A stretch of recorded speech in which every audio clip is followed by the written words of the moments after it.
రాష్ట్రంలో ఎక్కడ కూడా ఇలా ఏ ఒక్క మనిషి కూడా సంతోషంగా లేడు. మీరు రైతుల కాడికి పోండి, రైతులు చెప్తున్నారు, ఖుల్లా చెప్తున్నారు, అన్న మోసం జరిగిపోయింది, తినే పల్లెంలో అన్నంలో మన్ను పోసుకున్నట్టు అయిపోయింది, మంచిగుంటిమి, రైతు బంధు వస్తుండే, రైతు బీమా వస్తుండే, టైంకి ఎరువులు దొరుకుతుండే, విత్తనాలు దొరుకుతుండే, పండించిన పంటకు గిట్టుబాటు ధర ఉంటుండే, పైసలు టైంకి వాడుతుండే, మంచిగా పొక్తాగుంటిమి, కళ్ళల కాడికొచ్చి వడ్లు కొనుక్కపోదురు. ఇలా ఏం పరిస్థితి వచ్చింది? కొనటోడు లేడు, టైంకి ఎరువులు దొరకాయి.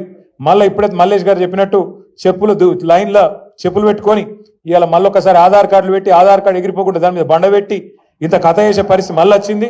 ఆనాటి రోజులు తెస్తారంటే నిజంగానే తెచ్చిందన్న వీడు, ఇదివరకు అప్పుడు ఎట్లున్నానో మళ్ళీ గదే రోజు వచ్చింది అని ఇలా రైతులు మొత్తుకుంటా ఉన్నారు.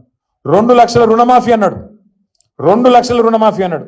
ఇక రుణమాఫీ కథ ఇప్పుడే అక్క చెప్పింది, చారాన కొడికి బారాన మసాలా అని గట్లనే ఉన్నది. 50,000 కోట్ల కాడ మొదలైంది రుణమాఫీ కథ. బ్యాంకులలో నిలిచి మీటింగ్ పెడితే వాళ్ళు చెప్పారు, సార్ మొత్తం నువ్వు చెప్పినట్టు 2 లక్షలు రుణమాఫీ చేయాలంటే 50,000 కోట్లు కావాలని చెప్పారు. 50,000 కోట్లు అంటే ముఖ్యమంత్రి రేవంత్ రెడ్డి గారు మొదలు డైలాగులు కొట్టిడే, చేసేద్దాం, ఎడమ చేత్తో చెప్తా, కుడి చేత్తో చెప్తా అన్నాడు. అన్నంకి ఏమైంది? తెల్లారి వరకు అర్థమైంది, అబ్బో ఇదేదో ఉంది, మనం ఏదో నరికినం ఇష్టం వచ్చినట్టు, కానీ ఇక్కడ అట పరిస్థితి లేదు అనుకొని తెల్లారే 50,000 కోట్లని ఒకరోజు చెప్తారు, తెల్లారే ముఖ్యమంత్రి గారు ఇంకెక్కడో మాట్లాడుకుంటే చెప్పేసిండు. ఏమున్నదా, ఒక్క సంవత్సరం కడుపు కట్టుకుంటే 40,000 కోట్లు ఇట్లా వస్తా, ఇట్లా వాడేస్తా, రుణమాఫీ చేస్తా అన్నాడు. తెల్లారి వరకే 10,000 కోట్లు మాయం. 40,000 అన్నాడు, పో 40,000 చేస్తాడేమో అనుకున్నాం.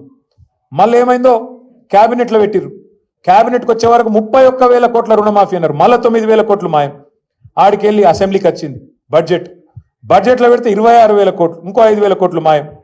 ఆ 26,000 కోట్లను అదన్ని ఇస్తాడా అనుకుంటే ఆఖరికి మొన్న బట్టి విక్రమార్క గారు మొన్న చెప్తున్నారు, ఎక్కడో బ్యాంకర్లకు ఇంగ్లీష్లో చెప్తున్నాడు, మనకు అర్థం కావద్దని. ఏమని? అరే మేము పైసలు ఇద్దాం అనుకుంటే 12-11,000 కోట్లు కూడా పడలేదా ఇంకా ఈ ఖాతాలల్లా అని. ఏడ మొదలైంది కథ? 50. ఆఖరికి ఇచ్చింది ఎంత? 11-12. అంటే ఎంత? చారానా కోడికి బారానా మసాలా గట్లున్నది ఇవాళ. అందుకే రైతులు ఇవాళ పిచ్చి కోపం మీద ఉన్నారు. రైతు బీమా లేదు, రైతు బంధు రాదు. కేసీఆర్ ఉన్నప్పుడేమో రైతు బంధు టింగు టింగు అని పడుతుండే, ఇప్పుడు మంచిగా బ్రహ్మాండంగా నాట్లప్పుడు పడుతుండే. రేవంత్ రెడ్డి వచ్చినాక ఓన్లీ ఓట్లప్పుడు మాత్రమే పడుతుంది. పార్లమెంట్కి ఒక తాప, ఇప్పుడు పంచాయతీ ఎలక్షన్ ఉంది కాబట్టి ఇంకోసారి మళ్ళీ 7. కాబట్టి ఇప్పుడు సౌండ్ మారింది. ఇదివరకు టింగు టింగు ఉంటే ఇప్పుడు టకీ టకీ అట సౌండ్ మార్చిండు రేవంత్ రెడ్డి. టకీ టకీ అని మంచిగా పడితే బాగుండు, నాట్లప్పుడు పడాలి, ఓట్లప్పుడు కాదు కదా.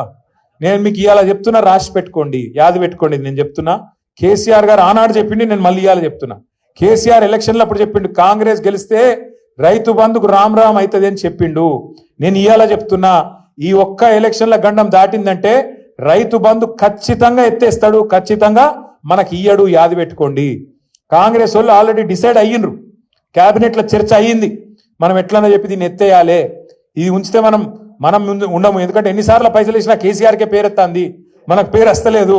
రైతు బంధు అనగానే కేసీఆర్ యాదికి వస్తుండు, మనం యాదికి వస్తలేము, కాబట్టి ఇది పెట్టి లాభం లేదు, తీసేయాలని వాళ్ళు ఆల్రెడీ డిసైడ్ అయ్యిండ్రు.